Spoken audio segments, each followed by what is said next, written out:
bahwa sukses itu sesungguhnya adalah bagaimana Anda memanfaat gelombang pikiran Anda dengan alam semesta. Artinya, sudah saya sampaikan bahwa setiap pikiran kita, kata-kata kita, perasaan kita adalah gelombang yang mempengaruhi alam semesta raya. Masih ingat bukan? Bagaimana ketika seorang astronot ke-14, dia Edgar Dean Mitchell, memberikan pesan ke bawahannya ya, di bumi, dan dia dari bulan. Dia menyampaikan pesan, membuat gambar segitiga, bulatan, bintang, padahal jaraknya 250.000 mil, kepada Profesor Olaf Jansen. Apa yang terjadi ketika turun?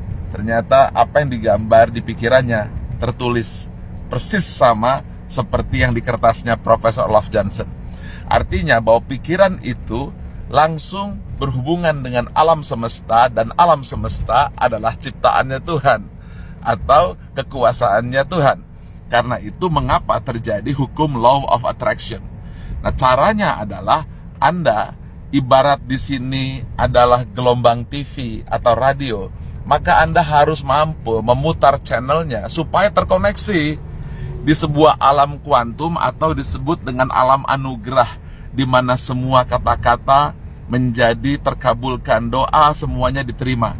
Itu yang saya lakukan dalam setiap keseharian saya, yaitu senantiasa mencoba membuat pikiran senantiasa positif, senantiasa bahagia, senantiasa tentram, senantiasa penuh kesyukuran.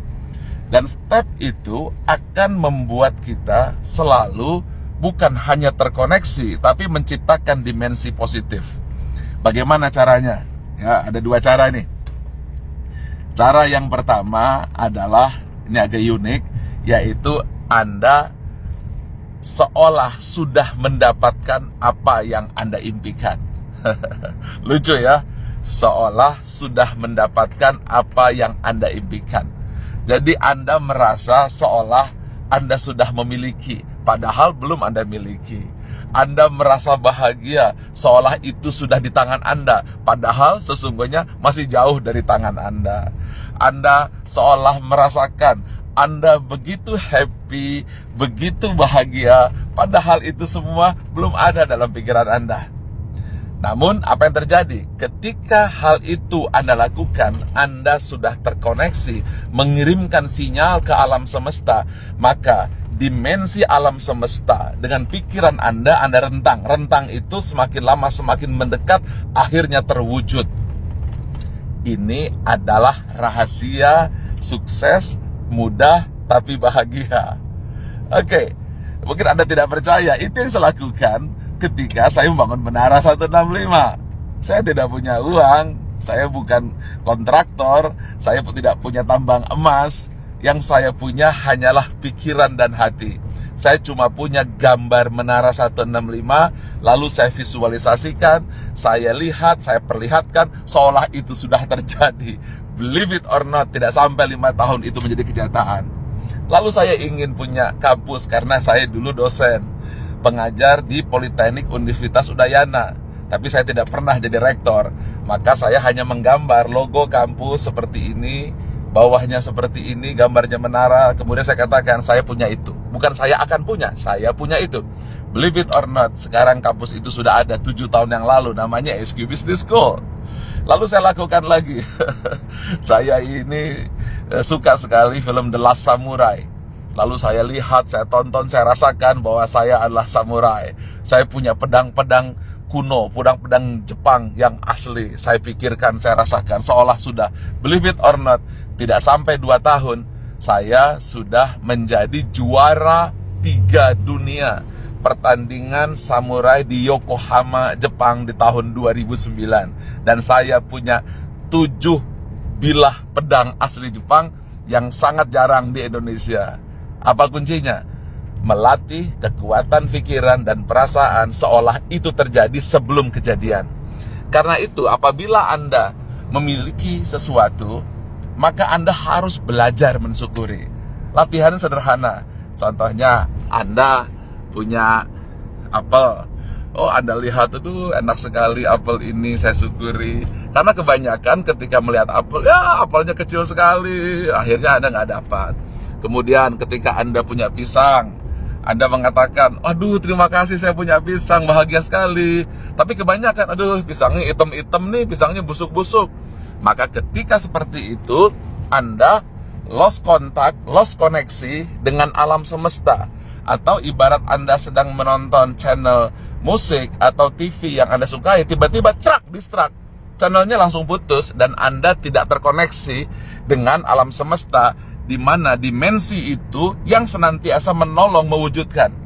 Ya, saya menamakannya quantum field atau dimensi kuantum. Nah, latihan-latihan seperti ini harus Anda lakukan setiap hari, setiap saat. Artinya, Anda bukan fokus kepada problem. Ketika Anda melihat pisang, banyak orang yang fokus kepada hitamnya, betul? Tetapi saya lebih suka fokus kepada yang kuningnya. Sebagian fokus kepada, wah pisangnya sudah mulai hitam. Mengapa? Tidak fokus kepada yang kuningnya. Oke, ada kisah monyet. Seekor monyet ketika dia tidak punya pisang, dikasih satu buah pisang, monyet itu senang apa tidak? Senang, ya karena satu pisang. Tambah lagi 2 pisang, bagaimana monyet itu? Lebih senang. Kasih lagi 3 pisang, bagaimana monyet itu? Lebih senang lagi. Tapi ketika diambil 1 pisang, monyet itu marah. Apa artinya? Monyet itu fokus kepada apa yang hilang dan apa yang tidak punya. Tetapi kalau kita fokus dan menghargai apa yang kita miliki, maka hidup Anda akan bahagia. Dengan cara hidup bahagia, baru Anda terkoneksi. Disitulah Anda mulai menggambar cita-cita. Paham? Jadi ketika Anda menggambar cita-cita, jangan mengharapkan seandainya saya punya. Tidak.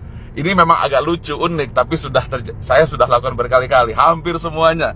Termasuk ketika saya minta supaya ESQ Tours and Travel menjadi juara 1 terbaik di dunia. Believe it or not, di dunia, artinya mengalahkan negara-negara lain, ya, Jepang, Eropa, Amerika, Malaysia, minta maaf, dan negara lainnya. Benar-benar nomor 1 di dunia. Ya, itu dianugerahi penghargaan dan saat itu diserahkan oleh Menteri Pariwisata Pak Arif Yahya. True story.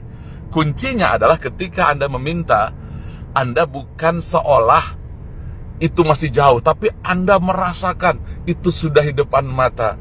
Anda melihat itu sudah menjadi bayangan nyata. Anda bahkan mendengar bunyi-bunyiannya seolah itu depan mata. Jadi apabila Anda ingin rumah atau mobil, seolah itu Anda sudah miliki. Anda ingin sesuatu, Anda rasakan seolah Anda sudah punyai. Kemudian cara seperti itu harus Anda pertahankan sepanjang hari. Ini problemnya. Karena Anda harus mensyukuri apa saja.